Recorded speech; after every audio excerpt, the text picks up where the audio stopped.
Hi everyone and welcome to my seminar. My name is Troy and I am currently a practicing registered dietitian and certified dietitian nutritionist in the state of New York, and I will be presenting today on how to control type 2 diabetes. I graduated with a bachelor's degree in biology as well as in nutrition and dietetics from Utica University. As I previously stated, I am currently a registered dietitian with CDR and also a certified dietitian nutritionist in the state of New York. I do work in long-term care, and I work mostly with the elderly population, and have been doing this for about the past 3 years, and I really love what I do, so I can't wait to present my topic and educate you all on how to help control type 2 diabetes through nutrition. Throughout the seminar, you'll learn what type 2 diabetes is, what risk factors you may or may not have for type 2 diabetes, different types of medications, both oral or non-insulin, and then all the different types of insulin. You'll also learn about common lab values associated with type 2 diabetes, the negative health effects of uncontrolled type 2 diabetes, what cognitive impairment and Alzheimer's dementia are, recommendations for type 2 diabetes and brain health as it relates to a few popular different diets, and you will also learn about the benefits of exercise for blood sugar control and overall brain health. The objectives after this seminar is that you'll be able to identify foods and physical activity habits that help to improve your memory and overall brain function. You should be able to understand how to use the plate method and carbohydrate counting to create healthy meals, and you should also be able to identify what different diets play a role in your overall brain health. Here's some background on type 2 diabetes. It is a disease where there is a lack of enough insulin secreted by your pancreas, and this will often result in abnormally high blood sugar levels. This can lead to something called insulin resistance, which is where your cells have a decreased ability to take up blood sugar for energy, so your pancreas ends up producing more and more insulin in response. Currently in the United States, there's about 34 million adults who live with type 2 diabetes, and most of these diagnoses are seen in those aged 45 years and older.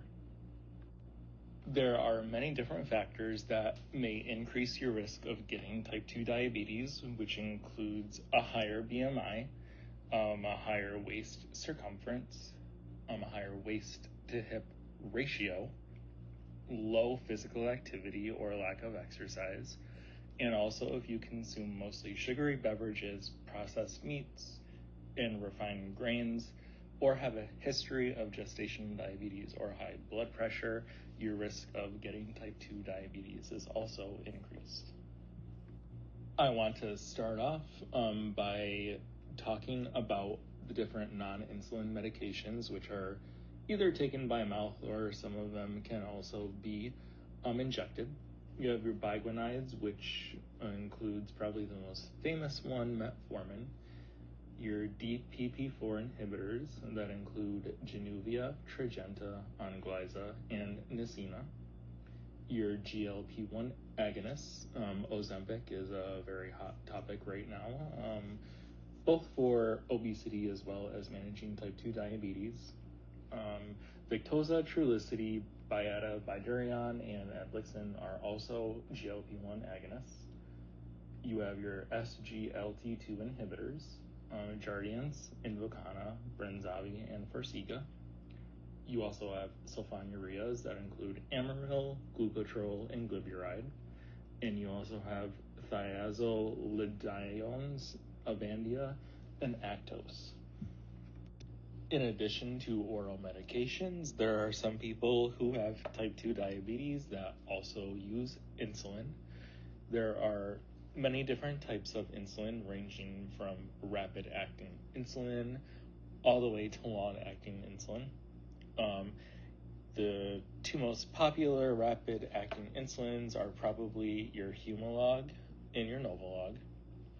You have your short-acting insulin, that includes your Humulin and your Novolin.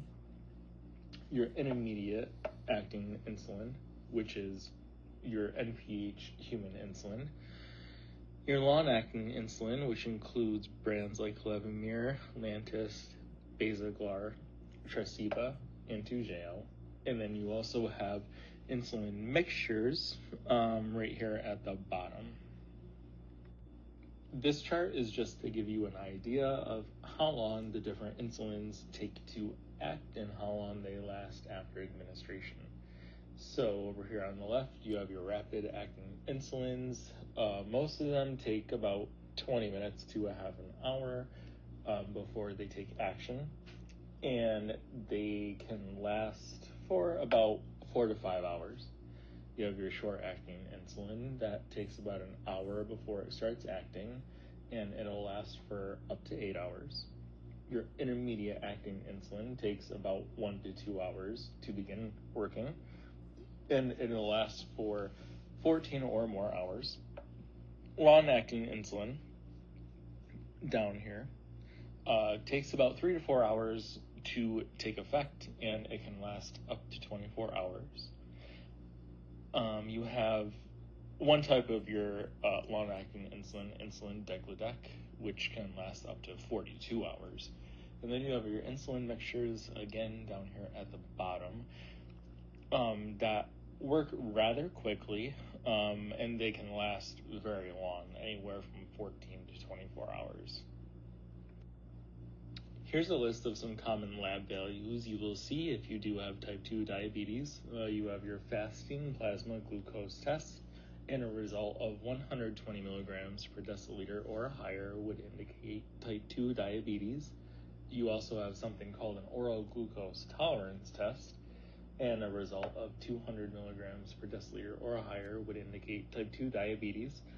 And probably the most common and the standard for diagnosing type 2 diabetes would be your hemoglobin A1C, and any result that's 6.5% or higher would indicate that you have type 2 diabetes. Uncontrolled diabetes can lead to many, many different undesirable health effects. One of the most important would be overall cognitive decline, and it can even lead to Alzheimer's disease. It can also lead to heart disease and congestive heart failure, diabetic retinopathy, which will affect your vision, and you would also risk limb amputations that are related to gangrene and other infections such as chronic diabetic wounds. Like I was previously discussing, uncontrolled type 2 diabetes can have a large impact on brain health. So I wanted to introduce what mild cognitive impairment is, and it is basically having more memory problems than the average person your age. So you might forget about some appointments, you might have trouble finding some words, and you might even forget where you've left some of your items. People who have a diagnosis of type 2 diabetes are at a greater risk of developing mild cognitive impairment. Alzheimer's disease is a progression of cognitive impairment, and it's defined as a progressive loss of memory, and it sometimes leads to the inability to carry on a conversation. It can often severely interfere with normal daily activities. It can also lead to drastic changes in someone's mood and personality, and the disease process can actually start many, many years before symptoms even appear. Alzheimer's disease has often been referred to as type 3 diabetes, and there's good reason for it. Both type 2 diabetes and Alzheimer's disease share many, many characteristics. They both produce insulin resistance in the brain. They increase oxidative stress. They also increase atrophy of the brain. They contribute to beta amyloid formation within the brain, and they also both contribute to impairment of mitochondrial function within your brain as well. I'm going to be discussing a few different nutrition strategies for type 2 diabetes as well as brain health. I'll talk about carbohydrate counting, the plate method, the Mediterranean diet, the DASH diet, and the MIND diet. Before I start talking about what carbohydrate counting is, I just wanted to introduce the concept of carbohydrates and the different types. We have complex carbohydrates over here on the left. That'll be things like your starchy vegetables and your grains like oats, rice, bread, noodles.